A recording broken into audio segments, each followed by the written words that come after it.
Hey, this is David the Shepherd School, and I thought I'd make a cheese making video today. I haven't made a lot of cheese making videos recently, but they are pretty popular, so I thought I would do one.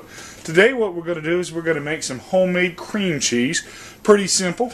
I've just got a little ceramic bowl and a lid. Lid just came off another pot. I've got some half and half here, and this is ultra pasteurized. It doesn't really make a big difference for this particular type of cream cheese we're going to make.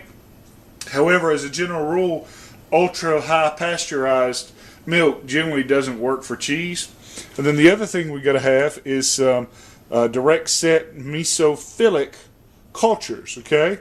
And we're going to do some videos here about making mesophilic cultures, as well as making yogurt and Greek yogurt cheese too.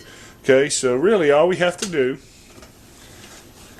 so simple, this is a great thing for kids, is dump the milk in the bowl. Now this milk is sat out until it got to be room temperature.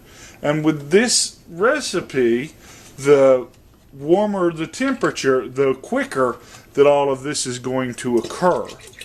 If your house is around 72 degrees or so, this should work in about 8 to 10 hours. Our house is just a little bit cooler, so I'm going to let this sit overnight and through the work day, and then when I come back, I'll show you how this has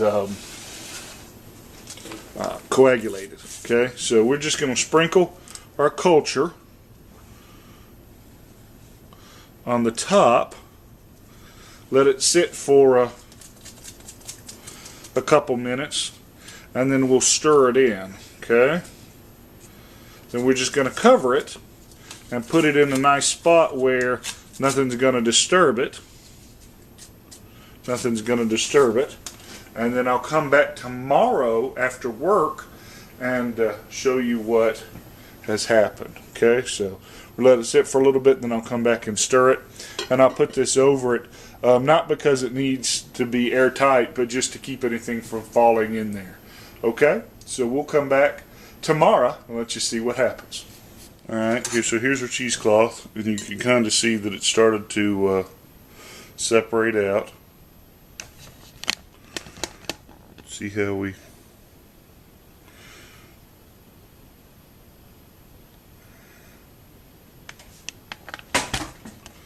so what we're going to do now is just let it drain. I'm going to do that by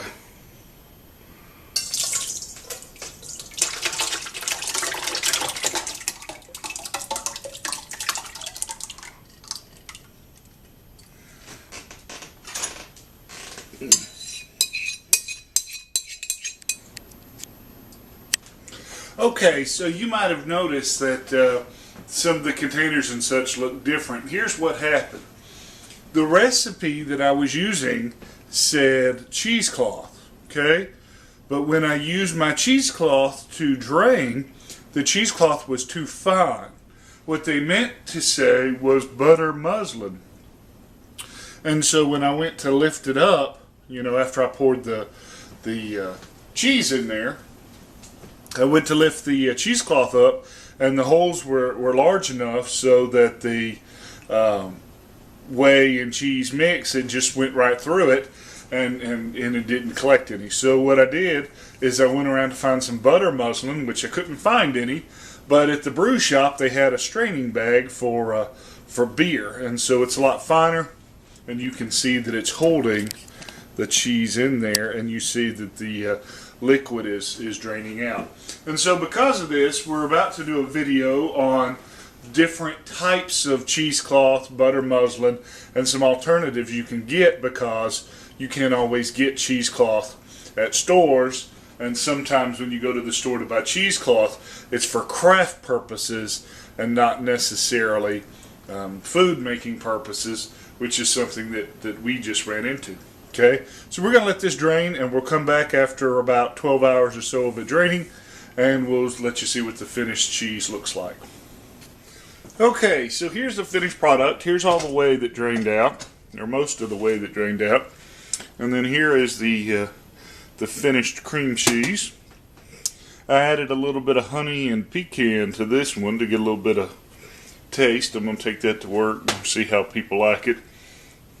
And here's just regular plain cream cheese.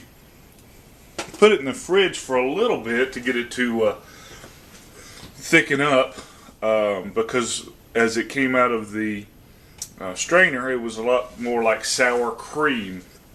Now this is isn't as mild as commercial cream cheese. It tastes a little bit like sour cream, but you know, it does have a good cream cheese taste. So that's really all there is to it. And until next time, you can catch us online, www.tngun.com.